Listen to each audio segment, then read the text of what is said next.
And so I was sitting with this all week long, and again, just asking myself, if this story is here, why is it here, and what does it really mean? And I realized, at least, or I should say, I put together these pieces just in the meaning of what it means to have soul receptivity and the role of the guru or the teacher in our lives. And, you know, we live our lives like this world of color in a certain way. We compartmentalize all our emotions, and these are the things that cause anxiety and fear, and they're red and we don't like them. And these are the things that bring us joy, and we put them in the blue bucket, and we take them out when we need a little bit of fulfillment or we need to feel nourished and loved. And we take all of the experiences of our lives and we begin to compartmentalize them and categorize them and place them and imprint them into our own self-identity. This is positive, this is negative, this is good, bad, and so on and so forth. And then the guru comes in like this little girl full of color, and she just shakes the whole thing up, and she sees the whole arc of the story, that it's actually when we begin to integrate everything together that the magic happens, that our life isn't compartmentalized into the good, the bad, the difficult, the scary, the joyful, but that there's this integration that actually brings us the magic and the joy. And the guru has the ability to see that. He sees the whole arc of the story, because really time in itself is just an illusion. Everything you are, everything you've been, everything that you're ever going to be has already been realized. We're all sitting here, each one of us, and we are already in the arc of time and of creation self-realized. We're already one with the divine. And we're just playing this play. We're acting along in this play like the accordion of time, like the breath of Brahma that flows in and flows out. But the guru has the ability to see above all of it. And he sees the trials and the errors, and he sees the pain. He sees the pendulum that swings back and forth, and he stands right in the very center of it, and he says, integrate, share, find compassion, find what's good, show all of the joy, all of the pain. It's all a lesson, which is why Yogananda can say to us that every gift that comes to us is a gift from God. And I sit with that often in my own life. Imagine that every single circumstance in your life is a gift from God, no matter how painful or how joyful it may be, that it's all here to teach you how to let go of your ego and merge into infinite consciousness, to merge into an identity that is beyond the limited self. And it's a hard thing for us to grasp with our own little minds, with the own limited mind and the ego, because the ego likes to compartmentalize, just like these colors like to compartmentalize. And yet, what we see is that the world is not so black and white. You know, another story, you're gonna get a little biography of my childhood today. You know, I was sharing this we have a course going on right now called A Course in Discipleship, and it's a group of people who are studying on the path of Kriya in order to take Kriya. And this is such a beautiful step, because the Course in Discipleship is when we're talking about the guru, the relationship with the guru, how we relate to the guru, and also who the guru is in our lives, and particularly Yogananda as the focus here. And I was just telling them a story that I was sharing the other day with a friend about the beauty of the path of yoga versus other paths in my life and my realization of that. And I was raised in the Catholic tradition, and this is not a story. I had a wonderful upbringing in the Catholic tradition, and I enjoyed it, and I loved going to church. But the Catholic faith is built often upon right and wrong. Things are black and white. It's either good or bad. And we learned this at a very young age in our catechism classes that I would go to. And when I was about 8 or 9 years old, every 6 weeks in catechism, we had to go to confession. And so you come up in front of the priest and you have to confess something and one of your sins, and then he gives you penance to pay, usually in the form of a prayer or so, and you move on from that. And I remember sitting in the front row of the pews, and he was up here, and we'd come up one by one, which is already intimidating in itself to a little 8 or 9-year-old girl. And I can remember sitting in the front pew and just kicking my feet because they didn't even reach the floor yet, and saying, gosh, I have to think of a sin. And I had to sit there and come up with a sin to share with the priest because I was up next. And, you know, it's just such an interesting story in that sense of the right and the wrong, and the difference that we can see when the guru's grace comes into play. Because what the guru comes to teach us is that everything in our life is on a pendulum. that there's always the swinging back and forth, and the path of yoga is the path of finding balance. And balance is such a softer way to think about finding God, to think about the spiritual path. We're always seeking balance rather than we're seeking right or wrong, because when we get knocked off balance, it's very easy to just come back to center, right? Not to belittle it, sometimes we have to work very hard to get back to center, but it's a much gentler swing. Here we are moving back and forth on the pendulum of time. Just like that guru who's seeing the whole arc of time, he's seeing everything that you are. You've already realized your oneness with the divine. It's already there. So every time we swing off balance, every time we get knocked off center in fear, in greed, in anger, in confusion, we just have to think about that pendulum that's swinging back and forth and come back into that balance to find that place of centeredness again. And when I was thinking about what soul receptivity truly means for us and what it means to attune to the guru, I didn't want to come up here and just say we know how to attune, listen to his music, pray to him, meditate with him. All of that we know. But when I was thinking about true attunement and how we as individual souls struggle to come back to that one divine consciousness, just like our reading says, truth is consciousness. Truth is a ray of consciousness that we're reaching up to and that we're grabbing and holding for ourselves. That when we're coming back to that state of consciousness, it's actually in those moments when we're swinging back, when we put in the effort to swing back to center, that our attunement is born. The victories don't come only in those moments when we are with God, when we're still, when we've, when we've restrained from the emotions of anger, fear, whatever it may be. Those are victories, of course. We want to count them. We want to measure that, or we want to celebrate them. But that our true victory is won in the moments when the pendulum swings out and we turn our energy back. We turn our direction back to God. We turn our direction back into the ray of light that is the guru, that is the teacher. Because those are the moments that we find ourselves in more and more often. That's where the trials and the battles are won. And we have examples of this throughout the scriptures over and over again. I was thinking about the life of Peter, and I was sharing with everyone when we were in the minister's room yesterday, and today, that yesterday I spent a good portion of my day just online reading about the life of Simon Peter, the disciple, and what an extraordinary life that he had. And, the story that came to mind immediately for me when I was thinking about this reading in soul receptivity is the story of Peter, with Peter, when he denies Christ 3 times.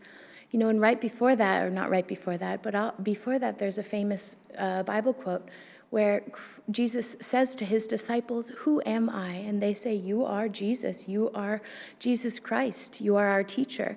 And then he says, "Who do they say I am?" Talking to the masses in the world. And they repeat, they say, "You are Jesus." They say, "You are the teacher." And he turns to Simon Peter, and Simon Peter says to him, "You are the Christ. You are the consciousness.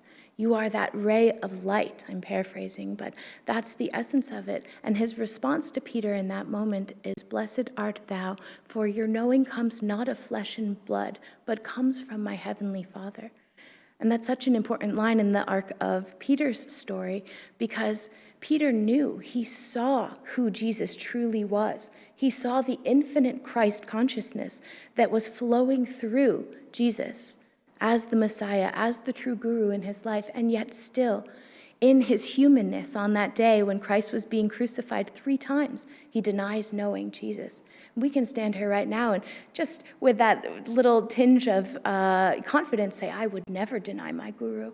But what would you do in those moments when it's life or death, when the ego is gripping you?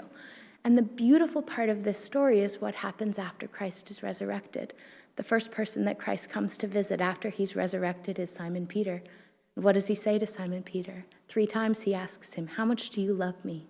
How much do you love me? How much do you love me?"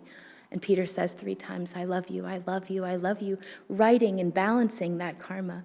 Because that's the guru's true reality. We're swinging on the pendulum back and forth. We're getting lost in our emotions. We're getting lost in our fear. But attunement is never something that needs to be won. It's simply something that we need to swing back and to realize, to directionally look up toward again.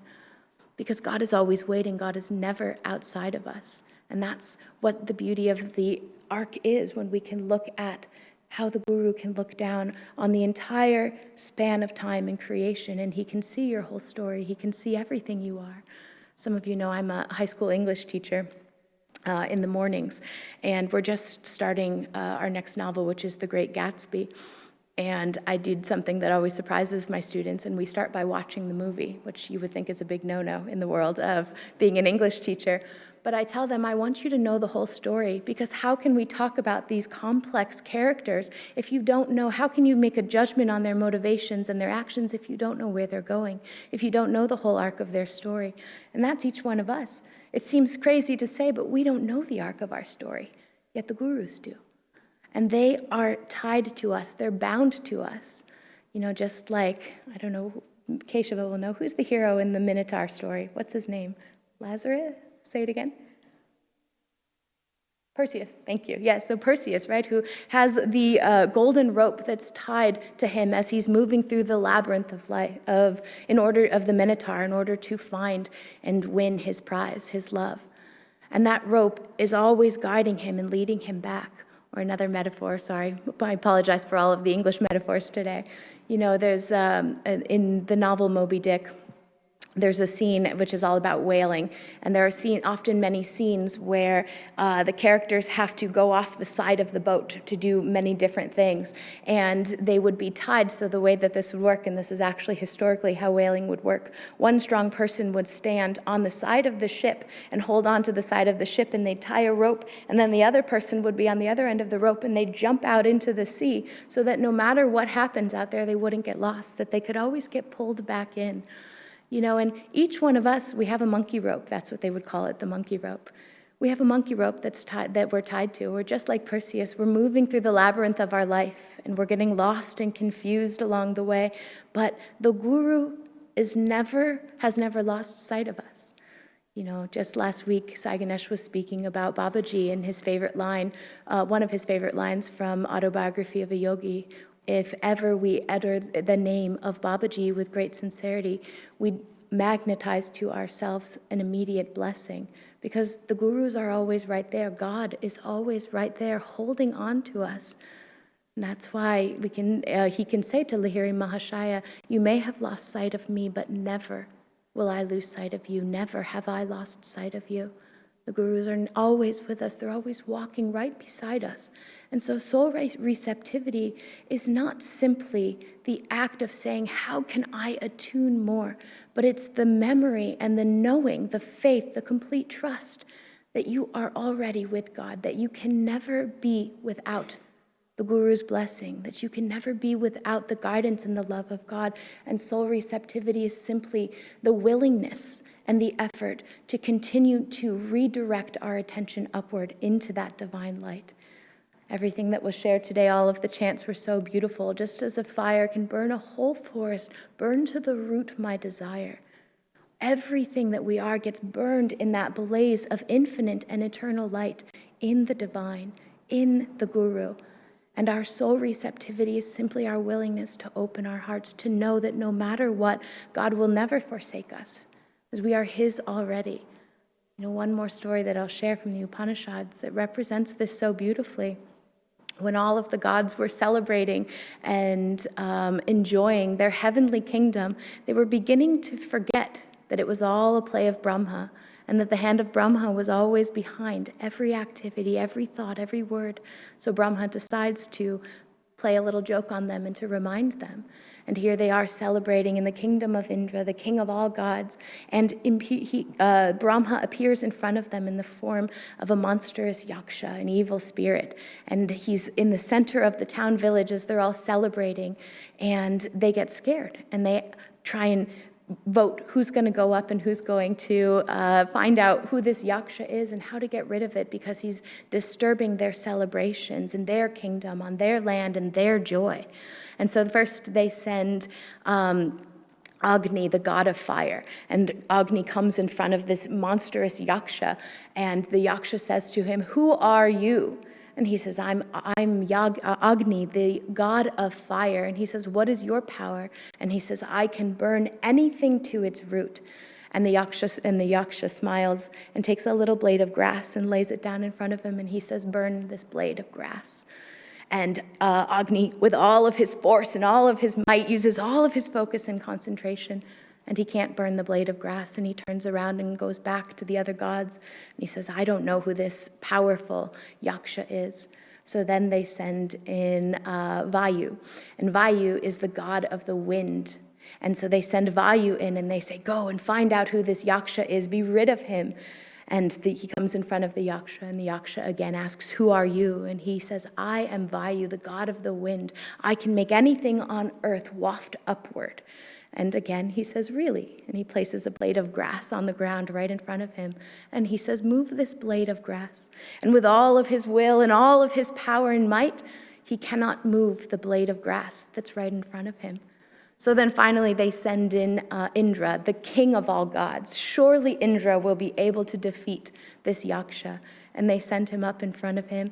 And just as Indra is walking toward him with all the confidence that the king of gods would have, the yaksha transforms into an incarnation of Divine Mother, a depiction of Divine Mother, the goddess Uma, Parvati. And he looks at this beautiful depiction of Divine Mother, and he bows at her feet, and he realizes in this moment the mistake that he and the other gods have made. And he lays at the feet of the goddess Uma and says, "I know now who you are, and I know what you've come to show us, that Brahma, the hand of God, is behind everything, and it was our forgetting." Moment he transforms back into the form of Brahma and just holds him and lifts him up. Carry for each one of us. And all of the gods celebrate together in that memory, in that knowing that Brahma, the hand of God, is truly what's behind all creation. And the importance of this story for us, it's not in our activity, but it's the forgiveness, it's the willingness of the God of all creation, of Brahma, with all of that joy, to look down at each one of these gods and to offer his heart back. There was nothing to forgive because God is love. There is no reality beyond that love. You are tied to that golden thread in every single moment of your life, no matter how far you swing out. The story of Christ and Peter is a story that brings me to tears over and over again, because the love that is present there, that Peter would deny him 3 times and have to carry and hold all of that, and the first thing that Christ would do would come back and to give him that opportunity to show how much he loves his guru, to show how much he loves Christ. How much do you love me? How much do you love me? How much do you love me? He can say over and over again, with all my heart, with all my mind, with all my soul, with all my strength, because that karma is righted in that moment. That rope that ties us, even in the forgetting, no matter how far we swing out, our soul receptivity lies in the knowing that beyond all else, no matter how far the pendulum swings, that we can always come back, that God is always waiting for us. In our humanness, when we lose faith, when we get angry, when we get excited, scared, whatever it may be, all of that is human. Here is Simon Peter, the rock upon which Jesus was going to build his church, who denies him 3 times on the night of his death. You know, we were joking, I used the word, Jesus writes his indiscretion, and then I said, well, his denial, and Shanti goes, no, his indiscretion, and really that's the truth of it. For each one of us, our indiscretions, right? And that's the truth. No matter what happens in the humanness of our lives, the confusion, the labyrinth of our life, it's the memory and the knowing that we're always tied to God, that God is always right there, loving us, giving us everything that we need, holding us, and just waiting to right any imbalance in our lives. We don't have to be 8 years old, kicking our knees against the pews in the front row, saying, what am I going to say is my next sin? We simply have to say, how much do you love me? With all my heart, with everything I have. I give you everything I am, and I'm always connected to you. And if we carry that, then our soul receptivity grows naturally of the heart. If we remember and we move through the world knowing that we're always connected with the divine, that Babaji is always holding us. In any moment we can utter his name and feel that blessing. You know, the stories that Sai Ganesh was sharing last week are so touching. And Babaji and Mataji, that Mataji is meditating in a cave below a sacred temple in Varanasi, just holding all of us, waiting for each one of us, just waiting with bated breath for that moment that we can lift ourselves into that consciousness and that we can know that we are always one with the divine, that our humanness is here and we'll stumble and we'll move over obstacles, but we're always being lifted up. Just like for those of you that have read or listened to Yogananda's recording on suffering and sorrowing, he tells the story of, I'm forgetting the name now, but you'll know it, St. Anthony of the desert. And I love listening to that recording over and over again, because you can hear Yogananda tell the story. And then he says, when Anthony says, "Why have you forsaken me?" after he's been tempted by the devil, you can hear Yogananda's voice, "Anthony, always the same I was with you." And it's so powerful the way that Yogananda says it, because that's the promise that he's given to each one of us.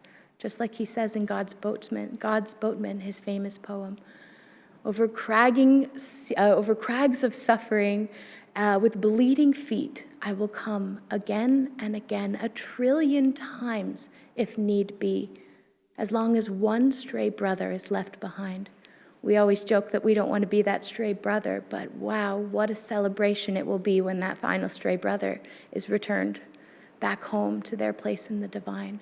Anytime the pendulum swings, look up. Remember that you are one with the divine, that whatever the emotion is, whatever the struggle, the trial, it's simply a swing of the pendulum, and it will always swing back until we find that stillness. Open your heart, feel it, and know it.